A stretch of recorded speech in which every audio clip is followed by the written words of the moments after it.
Well, I met Martin maybe over a decade ago, and it may have been in Denmark as well, but we've touched bases many times, and he's been very much a fertile mind in the field of consumer behavior. It seems that Martin is interested in how consumers shop, how they make brand choices, and how they use the products. So we would say that he is just one of the leading researchers in consumer behavior. And his book called Biology, and that is spelled B-U-Y-O-L-O-G-Y, is a great read for not only the profession, but for the lay reader who wants to understand some of the mysteries of consumer choice.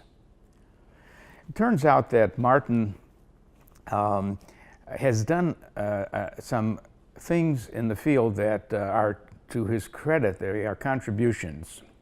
The first one is that he has widened the notion of the senses that affect consumer behavior.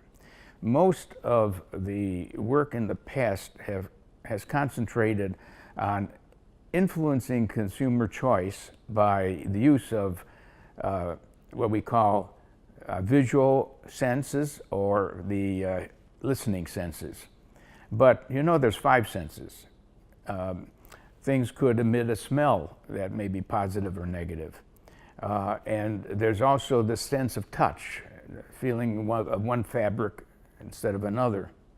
And kinesthetics, the motion that might accompany a product or service. So here's the thing.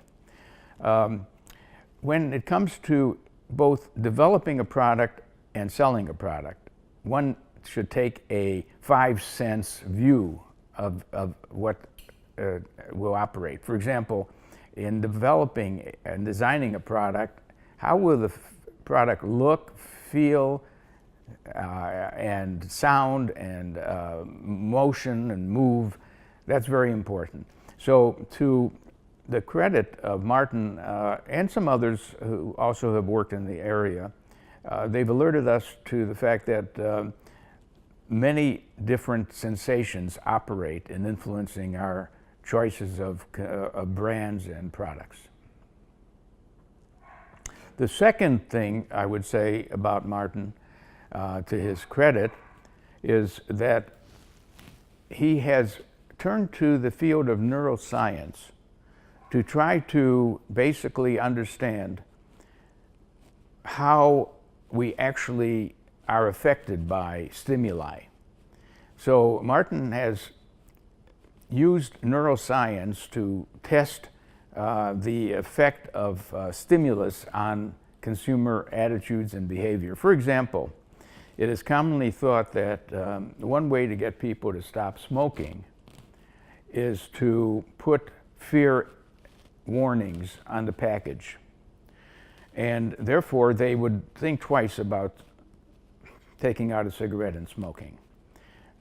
His finding is that actually when you have these stimulus warnings on a package of cigarettes, it actually gets the appetite going to want to smoke something. So in a counterintuitive way, those very efforts to call attention to the fear of smoking might stimulate wanting a cigarette at the time. So I would say Martin's contributions have been very strong in the area of the role that all 5 senses play in consumer behavior, and in the role that neuromarketing, or what we call neuroscience, plays in helping us understand not maybe why something happened, but close to noticing strange things happening in human behavior that we interpret one way when we don't analyze it.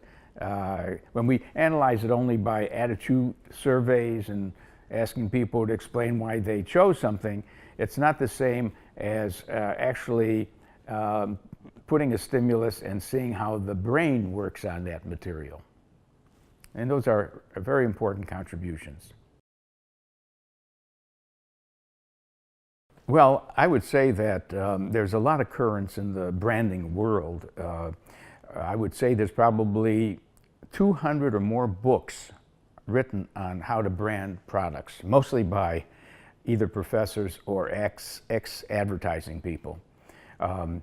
And Martin is perhaps more scientific than a number of the people who are helping others do branding. I believe the tool of neuroscience is not used very much. He was one of the first actually to use the apparatus of neuroscience, imaging and so on, to see how the brain actually is behaving when people are asked questions and shown stimulus. So basically, as far as the theory of branding, I think it's very emotionally based. Now, there's other people who talk about the fact that emotions are very powerful and must be used in any successful, what I would say, campaign, marketing campaign. There's not one person who discovered emotions as being important. The reason this is stated this way is that in the past, we started thinking that brand choice is a rational decision, and that a smart company like Procter & Gamble would simply prove to us as consumers that their diapers or their toothpaste functions better. So being rational, I want the best toothpaste, et cetera, et cetera. Then we began to realize that if everyone does that, we get confused by the claims that our product is better.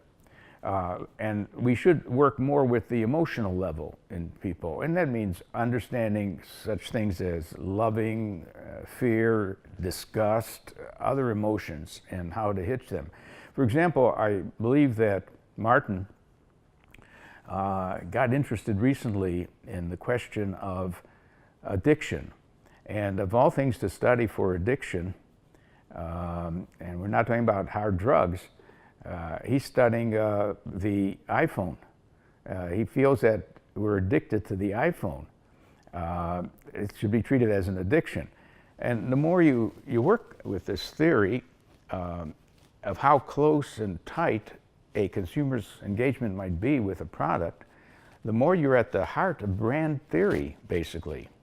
I think Martin even said that there's a relationship between religious feelings and emotions and addictions, so to speak, and brand and product addictions. So the emotion of love, he says, is very closely related to the addiction. So the iPhone is something we miss if we forgot to bring it with us to work. It ought to be always on our person, and it's a love affair that has been created with that iPhone. So Martin is very good at observing some underlying things in consumer behavior that we have not previously paid attention to. I know that recently Martin has been interested in how certain products reach a status where we are addicted to them. That's the strongest state one could have toward a product, missing it if it's not around.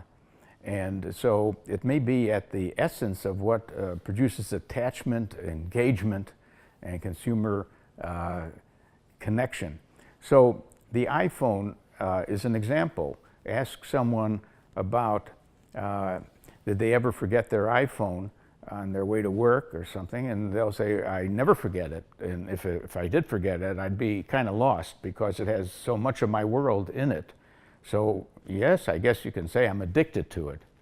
And now that kind of state is about, maybe we could just call it a love affair with a product. And in fact, it's the essence of the researcher's dream to figure out how to create a love affair with a brand. I mean, that's the ultimate ability. And some brands people are very attached to. Look at how the Apple brand is so important to people. Anything Apple puts out, people who are in that community want to buy that as well. So I think Martin's work on addiction is kind of a fresh approach, and it gets at the heart of what brand preference is all about. Well, Martin claims that he was aware of me many, many years before I became aware of Martin. Remember, I started teaching around 1962, and in 1967 I came out with my marketing management book, which is now in the 15th edition. And Martin grew up on that book, I believe, in his education. So he knew my theory of customer-centeredness, that businesses that are going to be successful will be successful by understanding the customer and the driving forces in the life of a customer and in the perception of a product and so on. So when I met him, he said he knew so much about me, and I kept in touch with him. And you know, he wrote a number of books. They're all good books. I think biology is the one that had gotten a lot of public attention enough that he is in some media, like I think the New York Times, maybe Time Magazine, quoting things about his findings that were reported in biology. So I have followed his career. I remember going to a seminar where I made my presentation and others did, and then Martin made a presentation. That's quite an experience to watch him present. He has even a theory of how speakers should present. He calls it NASA, like the space thing, but NASA.